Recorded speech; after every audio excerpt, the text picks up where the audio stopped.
Hi everyone, I hope you're well. According to the title of this video, you already know who this is for, right? I'll be speaking to pharmacists and pharmacist students most especially.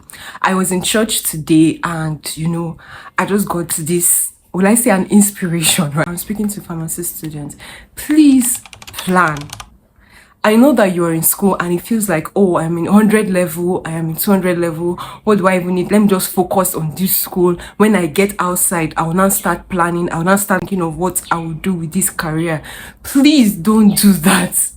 Don't be like the most of us. I know so many people say, oh, just worry about school now, everything. No, please, the reverse should be the case. While you are in school, I want to give you 5 things that you should do or prepare for before graduating. I wrote them down. Number 1, you want to ask yourself, what do you want out of life?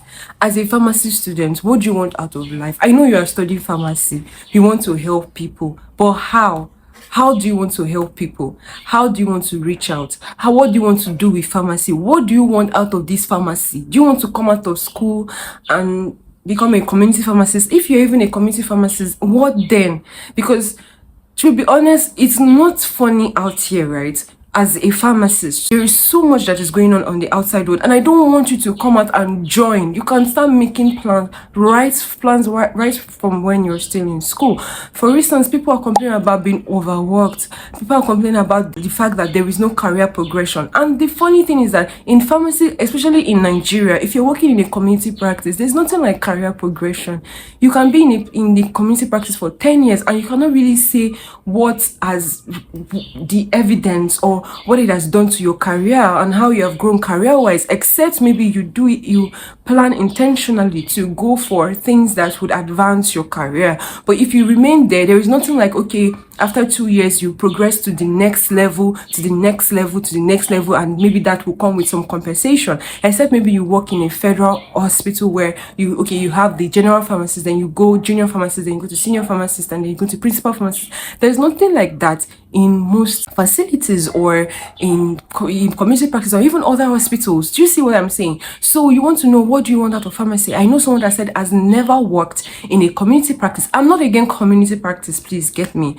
If this is what you want, excellent. But I just want you to know that I don't want you to just come out and like life just decide for you. You're just like, okay, I just took this particular one because I don't know where else. I don't even have any plan. I don't want you to do that. Have a plan. I know that I have dwelled so much on this particular topic, but please have a plan. I know someone that said that I have never worked in a community practice because right from school or even hospital practice, right from school, you already always knew what you wanted. It was either industrial or working in the NGO, like in a non-governmental, more of like community health, and that's what he's doing. And there has been a career progression as a pharmacist for him over the years. So please do have a plan and write it down. Number 2 is write the exams. Write whatever exams that you need to write. Don't wait until after pharmacy school. So this also applies to medical students. I don't know if there are medical students that are here as well. So you see this, you want to go to the US to practice, for instance. Right from your 3rd year, you should start thinking of writing the step 1 of ESLME. Whatever things that you need to write or to take for the progression or for you to go into that plans. Those plans, first of all, you need to have a plan. So whatever you need to do to make those plans happen, start doing them. Number 3, get the good grades. I know a lot of people say pharmacy school, medical school, medicine is all about pass or fail. But that is the mentality I also had in school. But I saw why that is such a wrong mentality after school. So when I was in school, a lot of people say, don't worry, pharmacy just pass or fail, just pass or fail. So in my first year, of course, it wasn't so great because, to be very frank with you, it was not because I just wanted to pass or fail. It was because I just got into a new country. I got my visa very late. So school I started in September, I got in ending October, and exam was in December, 2nd week. I don't even know how I was able to do it. 2nd or 3rd week of December. I had to rework. It was just a lot. So for me to settle down in a new country, a new continent, a new place, a new environment, having to rework the classes that I missed, and it was really bad. My first year was not the best. So that really affected me because of course I picked up later. Now some people, when they want to now go for, maybe they say for instance they want to apply for scholarship. Do you understand? And then the school now asks you to bring your transcripts because they can only give people who have 1st class or 2nd class upper.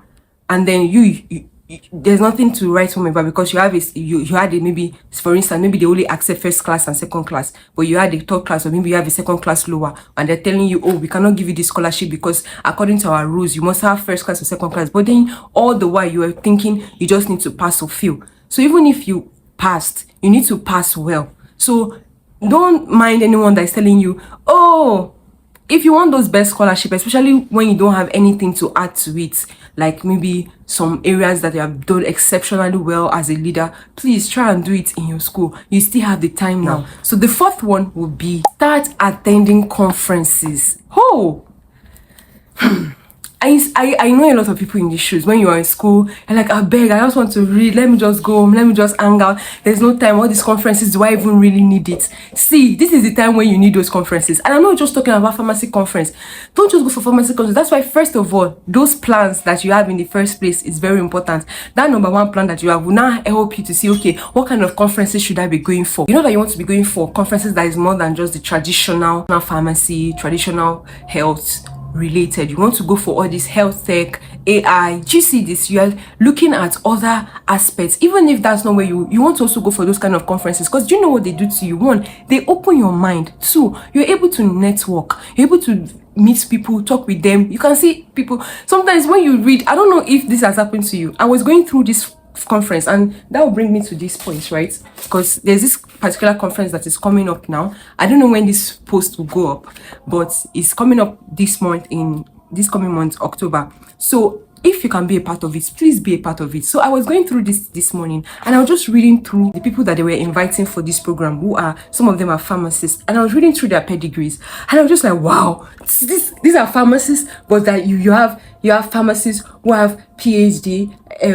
just so many things in regulatory affairs, in this, in that, and I'm just amazed by it. So these are the things that going to these conferences will do, because sometimes in your head you are thinking small, you're thinking, I just want to be a farmer, but there are people that are doing great things that you might not meet them. It's these places that you'll meet them, in conferences, right? So you want to put yourself in those type of places. You want to volunteer for those kind of things. You want to see things within health, and don't think money first. Think about, how do I gain some skills? How do I garner some skills, the skill set that I need for this particular niche that I want to go into as a pharmacist, for this place that I see myself? Do you see this? You want to start being proactive when you are in pharmacy school. There are things that you don't know that you will need in life, and somebody, like, if in school they ask you, they call you, they said this today in church, and I just want to buttress on that, right? Our pastor was saying how that, you know, sometimes they'll call you into leadership positions, and you are just rejecting it. You don't want to do it because you think, oh, I can't do this thing, how can I do it? But you never know that those places, those things, you will not know the effect or what they can do to you or how they will help you until later in life. So when you are running away from something, just remember that one day or one time in life you might need it, and because you did not take it when you needed it, you might pay heavily for it, or like miss such opportunity because you never did it when the chance was there. So take up those chances. It may be hard, but remember the God that is in you. All right, remember that the God is in you, and it can help you in whatever situations that you find yourself as a pharmacist or a medical person watching, right? So the fifth one, leading to all these things, if you now need a community, look for community of networks. Look for people, a community where you have pharmacists that they will give you tools, resources, and that's why the best place you can be is our community, which is called Pharmunity. It's for pharmacists, pharmacy students, wherever you are, in whatever part of the world. If you need a place where they will share resources, tools, and everything that you need to get to the next level of your career, then this is the best place to be. So if you want to join us, you can join us on Instagram. We're on Instagram, we're on LinkedIn at Pharmunity. I'll put that in the description box below. Just get into it. You understand, it's for pharmacy students,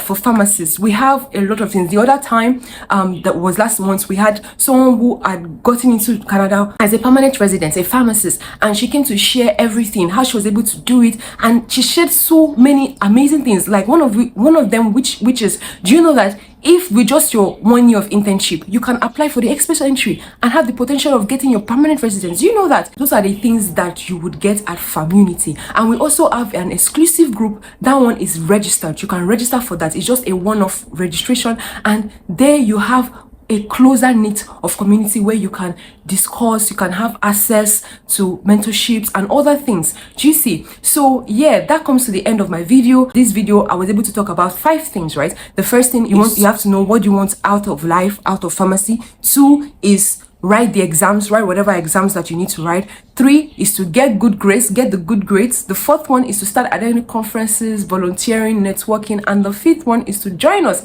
at Pharmunity. All right, I created this community for burnt out pharmacists because there's just a lot out there, and that's why I'm addressing pharmacy students today and addressing pharmacists too. For pharmacists, it's never too late, but for pharmacy students, this is the best time. The best time is now. So thank you all for watching. Let me know what you want to see in other videos coming up, and give this video a thumbs up and share with your friends so that they can get these goodies. Okay, all right, see you another time. Stay blessed. Bye.